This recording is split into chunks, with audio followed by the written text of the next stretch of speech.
Welcome to yesterday's news, where I cover yesterday's news in 3 minutes or less. There is a lot happening today, and stay buckled up for the next few days. There's going to be a lot of videos on a lot of different topics. First of all, Donald Trump has said that the Department of Justice now owes him $230 million for daring to investigate him. He has also decided that as president, he gets to play judge and decide that he is in fact owed that money. I think it's interesting. That's almost the exact amount needed to build this new ballroom. And speaking of the ballroom, the entire east wing of the White House has been completely demolished. He is also making upgrades to the bunker underneath the East Wing. So it's interesting. That's now the Rose Garden, the East Wing, a new ballroom, and an upgraded bunker, which doesn't seem to be choices someone would make if they plan on leaving. The GOP in Indiana has refused to meet Trump's redistricting commands, but as the Supreme Court looks at gutting the Voting Rights Act, Democrats in Virginia and California are moving to offset that, because now it has become very clear that the Trump administration is moving to seize power of elections prior to midterms. Now, this started back in January when Donald Trump not only pardoned the January 6ers who took part in the election being stolen lie, even though all of those charges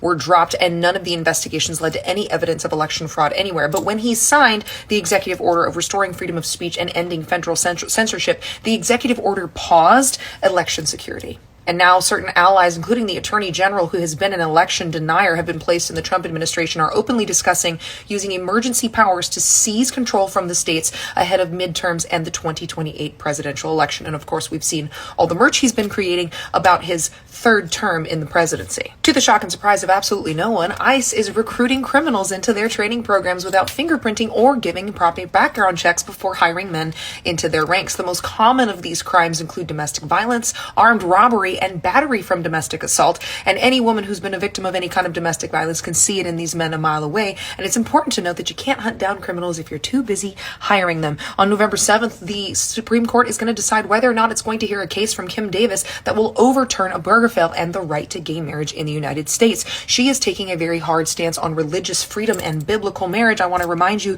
that Kim Davis, while married to her first husband, had 2 children with him, got pregnant by her third husband with twins, had those 5 months after she divorced her first husband. She married her second husband, who adopted her 4 children. She then left him because she cheated on him with husband number 3, who was the father of her twins, married husband number 3, and then divorced him a year later to remarry husband number 2, because biblical marriage is so incredibly important. A man who was arrested by playing Darth Vader's Imperial March behind ICE agents is now suing, and I think he will win that case because playing a song behind masked agents is not a crime and is actually an exercise of the First Amendment. And the NBA is a little bit topsy-turvy as a illegal gambling ring is folding under FBI investigation, including the arrest of Chauncey Billups, who is the head coach of the Trailblazers. And one of the things that happened was a person selling secrets about LeBron James's injury ahead of these illegal gambling bets.